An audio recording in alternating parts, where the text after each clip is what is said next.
What if I told you that every major war America has ever fought wasn't just about protecting freedom, but about making money? What if the bombs, the soldiers, the flag-waving patriotism were all part of a business plan that's been running for over 100 years?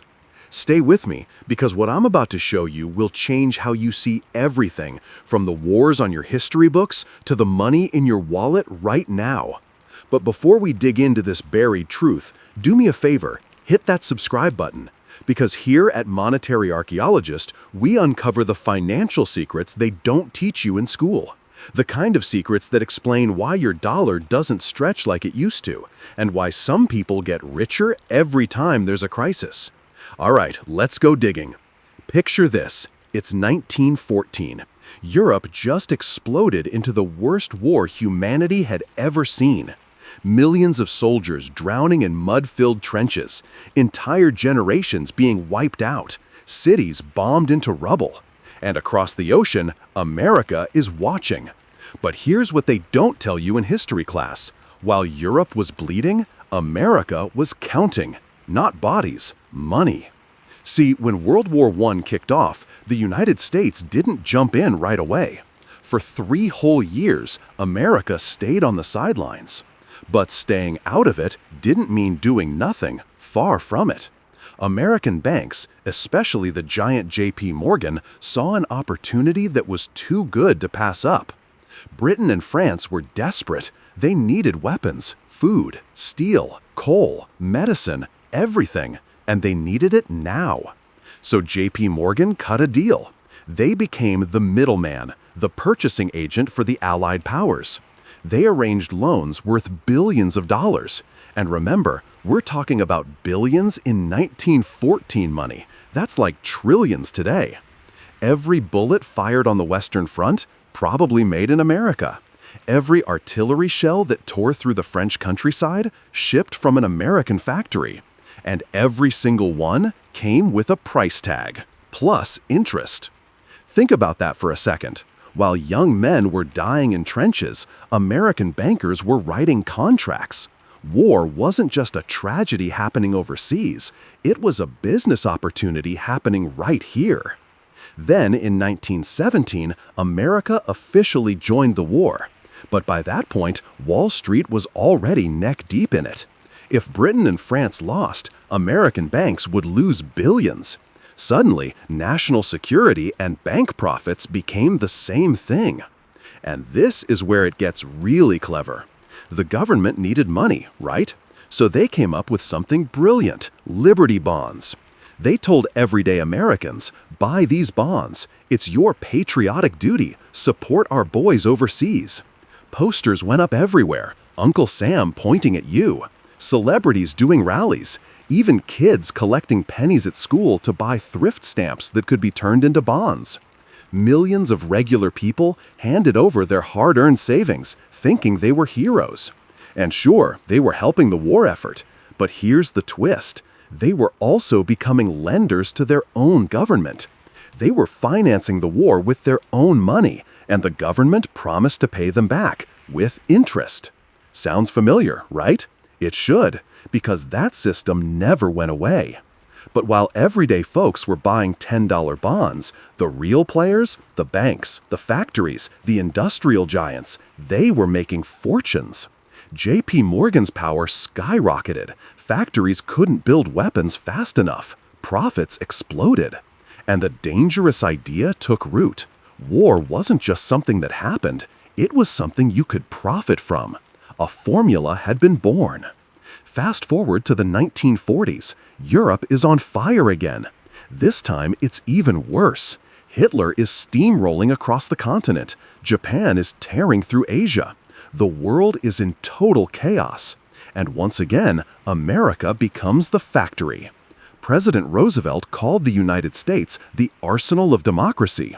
It sounds noble, right? And in many ways it was. America's industrial power genuinely helped defeat fascism. But let's follow the money. Even before Pearl Harbor, American factories were already cranking out tanks, planes, ships, and ammunition for Britain and the Soviets. By the time the U.S. officially entered the war in December 1941, the machine was already roaring.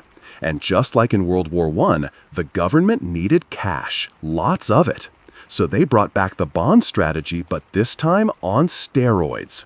Over 85 million Americans bought war bonds. 85 million! That's more than half the population at the time. Together, they raised over $185 billion, which was more than half the entire cost of the war. Let that sink in. Ordinary people funded the war by lending their own money to the government.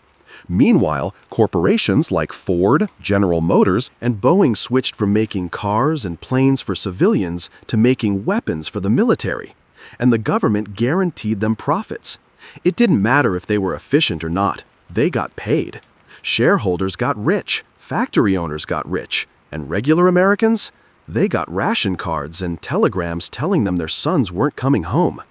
But something even bigger was happening behind the scenes, something that would change money forever. During the war, the U.S. government suspended the gold standard. You couldn't just trade your dollars for gold anymore. The government needed flexibility. They needed to print money without being tied to how much gold they had sitting in a vault. And then in 1944, world leaders met at a place called Bretton Woods and made a decision that still affects you today. They agreed that the US dollar would become the world's reserve currency. Everyone would use dollars for international trade. The dollar became king. Why? Because America had the gold, the factories, the military, the power. War didn't just make America victorious, it made America the center of global finance. Think about that. While Europe was being rebuilt from ashes, America emerged as the richest, most powerful nation on earth. Not by accident, by design. War had become an economic engine, and the engine was just getting started. After World War II ended, you'd think the war machine would shut down, right? The enemy was defeated. Time to go back to normal. But that's not what happened. Instead, a new enemy appeared. Communism. The Soviet Union. And with it came a new kind of war. A Cold War. No direct battles between superpowers, but constant tension, constant threats, constant spending. Military budgets didn't shrink, they grew and kept growing. Entire industries were built around defense. Aerospace companies, electronics manufacturers, oil giants, all of them feeding off government contracts that never seemed to end. Economists even came up with a term for it, military Keynesianism. The idea that you could keep the economy strong by constantly spending on defense. It was like a drug. Once you started, you couldn't stop. And here's the problem. When your economy depends on war spending, you need conflict. Maybe not full-scale war, but tension, threats, emergencies, anything to justify the spending. Defense contractors needed projects, banks needed bonds to sell, politicians needed jobs in their districts. War wasn't an emergency anymore. It was a permanent feature of the economy. And if you think that's conspiracy talk, just look at the numbers. From the 1950s until today, military spending has been one of the largest chunks of the federal budget, every single year. By the 1960s, the formula was locked in. But then came Vietnam, and something cracked. The war dragged on for years. Tens of thousands of Americans died, hundreds of thousands of Vietnamese. And the costs? They spiraled out of control. The U.S. spent over $140 billion on Vietnam. Adjusted for today, that's close to $1 trillion. And for what? The war ended in defeat and withdrawal. But here's the kicker. Defense contractors still made their money. Helicopters, napalm, rifles, bombs, all sold at guaranteed prices. The financial gears kept turning, even as the war fell apart. President Lyndon Johnson promised Americans they could have it all, war abroad and social programs at home. Guns and butter, he called it. But reality had other plans. The government printed money to pay for both, and that triggered something ugly: inflation. By the early 1970s, inflation was out of control. The dollar was losing value. Foreign governments started getting nervous. They wanted to trade their dollars for gold, just like the Bretton Woods Agreement promised. But there was a problem. The U.S. didn't have enough gold. So in 1971, President Richard Nixon did something radical. He ended the gold standard completely. No more trading dollars for gold. The dollar was now a fiat currency, backed by nothing except trust in the U.S. government. That decision changed everything. Money was no longer tied to anything real. It was just paper, and the government could print as much as it wanted. Vietnam didn't just lose a war, it transformed the very nature of money. But the story doesn't end there, because the U.S. found a new way to make the dollar essential: oil.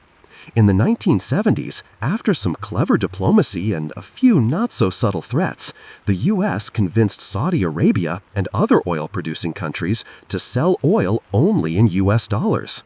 This created what's called the Petrodollar system. Suddenly, every country in the world needed dollars to buy oil. Even if they hated the United States, they had to hold dollars. It kept demand for the currency high, even without gold backing it. And how did the U.S. protect that system? Military power. Bases in the Middle East. Alliances with oil kingdoms. And, when necessary, war. In 1991, when Iraq invaded Kuwait and threatened the oil supply, the U.S. led a massive coalition to push them back. The Gulf War was quick, decisive, and extremely profitable for defense companies and oil corporations. The war was even broadcast live on TV like a reality show.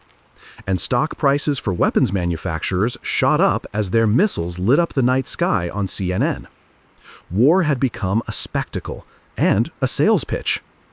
Then came September 11, 2001, the worst terrorist attack in American history. The response? 2 decades of war. Afghanistan, Iraq, the war on terror. And the cost? Estimates say the U.S. spent around $6 trillion. $6 trillion. That includes the wars themselves, veterans care, and interest on the debt we borrowed to pay for it all. Think about what $6 trillion could have done. Free college for every student, universal health care, rebuilt infrastructure, ended homelessness. Instead, it went into the war machine. Companies like Lockheed Martin, Raytheon, Halliburton, they became some of the most profitable corporations in America. Their stock prices soared, their executives got bonuses. And the wars? They dragged on and on. Here's the dark irony. The U.S. didn't win most of these wars. Vietnam ended in retreat. Iraq collapsed into chaos. Afghanistan was abandoned after 20 years, and the Taliban took over within weeks. But from a financial perspective, the wars never failed. Contracts were signed, weapons were sold, loans were issued, interest piled up. It didn't matter if the mission succeeded, the money still flowed. War had become a business model that didn't require victory, just continuation. So where does that leave us now? The U.S. still spends over $800 billion a year on defense, every year. That's more than the next 10 countries combined. Entire regions of the country depend on defense jobs. Politicians protect military budgets to keep voters happy. Wall Street finances it all with bonds and loans. And you're paying for it. Every time inflation rises, that's partly because the government prints money to cover deficits caused by war spending. Every time your taxes go up, a chunk goes to paying interest on the debt from wars fought decades ago. Every time you feel like your paycheck doesn't go as far as it used to, you're feeling the long-term weight of a system built on conflict and debt. The financial machinery perfected during World War I is still running. It's just hidden under layers of propaganda, partisan politics, and complex economic jargon. But once you see it, you can't unsee it. Here's the real lesson. Money and power are inseparable. And every major conflict in modern history has been as much about financial opportunity as it has been about ideology or security. That doesn't mean every war is fake, or that soldiers don't genuinely believe in their mission. It means the people at the top, the ones making the decisions, often have financial interests that don't align with yours. When you hear politicians beating the war drums, ask yourself, who profits if this happens? When you see defense budgets increase, Ask, who benefits? When your cost of living rises, ask, where is this inflation really coming from? This is what real financial education looks like. It's not just about budgeting or investing. It's about understanding the system itself, how it's designed, who it serves, and how history keeps repeating the same patterns. Because if you don't understand the game, you'll keep losing without even knowing you're playing. The truth is buried, but it's not gone. It's waiting in the history books, the financial records, the patterns that repeat generation after generation. Here at Monetary Archaeologist, we dig up these truths. We follow the money through time and show you how the past built the system you're living in today. If this video opened your eyes, then do two things. First, hit that subscribe button and turn on notifications, because there's so much more to uncover and you don't want to miss it. Second, share this video. Most people have no idea how deep this goes. Be the one who shows them. The system counts on you staying ignorant. Prove them wrong. Thanks for watching. Keep digging, and I'll see you in the next one.